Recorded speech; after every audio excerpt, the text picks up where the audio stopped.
First basic వాటితోనే start అవుతుందండి స్ట్రెస్కి. దాని తర్వాత చూసుకుంటే ఇంకా దీర్ఘకాలిక రోగాలు చాలా వస్తాయండి, ఇంకా లాంగ్ లాస్టింగ్ అనమాట. ఇక చూసుకుంటే ఫస్ట్ థైరాయిడ్ తీసుకోవచ్చు. థైరాయిడ్ కూడా డిప్రెషన్ వల్ల, స్ట్రెస్ వల్లే వస్తుంది. ఎందుకంటే మన హార్మోన్ అనేది ఇంబ్యాలెన్సెస్ ఉంటాయి, హార్మోన్ ఇంబ్యాలెన్స్ జరుగుతూ ఉంటుంది థైరాయిడ్లో.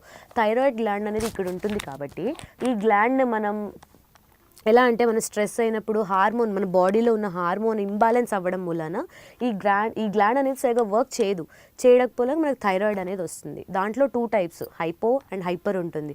ఇక హైపోథైరాయిడ్కి వచ్చేస్తే మనుషులు లావ్ అయిపోవడం, వెయిట్ గెయిన్ అయిపోవడము, అన్వాంటెడ్ హెయిర్, పింపుల్స్ ఇలాంటివన్నీ వస్తుంటాయి. ఇక హైపర్ థైరాయిడ్ చూసుకుంటే ఆ థైరాయిడ్కి మనుషులు వీక్ అయిపోవడం, సన్నబడిపోవడము, ఇక ఓపిక ఉండకపోవడము, ఇట్ డిఫర్స్ అనమాట. సో ఫస్ట్ మేజర్ ఇష్యూ ఏంటంటే ఈ స్ట్రెస్ వల్ల థైరాయిడ్.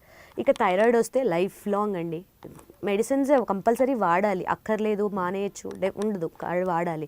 థైరాయిడ్ తర్వాత డేంజరస్ డిసీజ్ అంటే షుగర్, డయాబెటీస్ కూడా because of stress, depression, tensions వల్లే వస్తుంది. సో నెక్స్ట్ హార్ట్ డిసీజెస్, సడన్గా హార్ట్ అటాక్స్ వస్తాయి. ఎందుకు 30 years పిల్లలు చనిపోతుంటారు? ఎందుకు అంటే హార్ట్ అటాక్ వల్లే పోతుంటారు. ఎందుకంటే వాళ్ళకున్న డిప్రెషన్ కానీ స్ట్రెస్ కానీ లైఫ్లో అది ఓవర్ అయిపోయేసరికి ఇలాంటివి జరుగుతుండే. సో వీటన్నిటిని మనం లిమిట్లో పెట్టుకుంటూ వచ్చి ఉండాలి అంటే కొన్ని టిప్స్ ఫాలో అవ్వాలి. ఫస్ట్ చూసుకుంటే ఫస్ట్ స్టెప్ ఏంటంటే ఫిజికల్గా మనం మంచిగా నిద్రపోవాలి. ఫస్ట్ మంచి స్లీప్ ఉండాలి.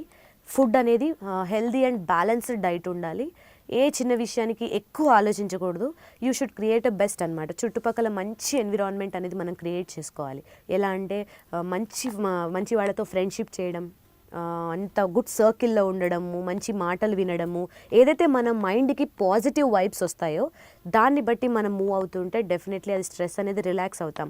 పాటలు పెట్టుకోవడం, కొంతమంది స్ట్రెస్ రాగానే ఫస్ట్ సాంగ్స్ పెట్టుకుంటారు మెలోడియస్గా ఎంజాయ్ చేస్తూ, ఆ మూమెంట్లో కూడా మన మైండ్ అనేది రిలాక్స్ అవుతుంది. జంక్ ఫుడ్స్ ఏదైతే ఇప్పుడు మనం చిన్నపిల్లల నుంచి చూస్తుంటే, if I take an example, 5 years బాబు గురించి ఎగ్జాంపుల్ తీసుకుంటే, వాడికి ఫ్రూట్స్ ఒక పక్కన, పిజ్జా అండ్ బర్గర్ ఒక పక్కన పెడితే హీఈస్ గెటింగ్ అట్రాక్టెడ్, దానికే అట్రాక్ట్ అవుతున్నాడు. పిజ్జా అండ్ బర్గర్ దానికే, పళ్ళంటే వద్దంటున్నాడు. ఎందుకంటే మనం అలవాటు చేయకపోవడం వల్ల. ఎందుకంటే మనం తింటే డెఫినెట్లీ వాళ్ళకి అలవాటు అవుతుంది.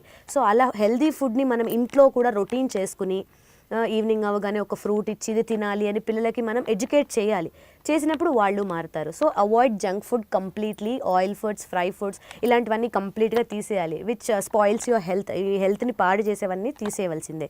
సో ఫ్రూట్స్, ఇంకా వెజిటేబుల్స్, ఇంకా ఏమన్నా మంచి హెల్తీ ఫుడ్స్ ఉంటాయి కదా, అవన్నీ తీసుకోవచ్చు.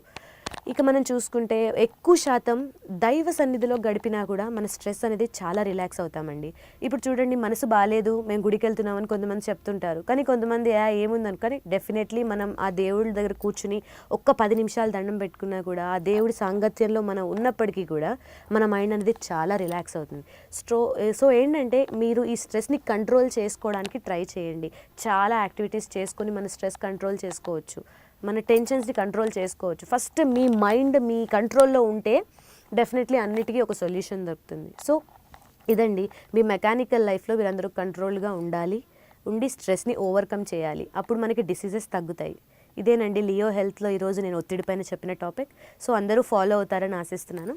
నమస్కారం.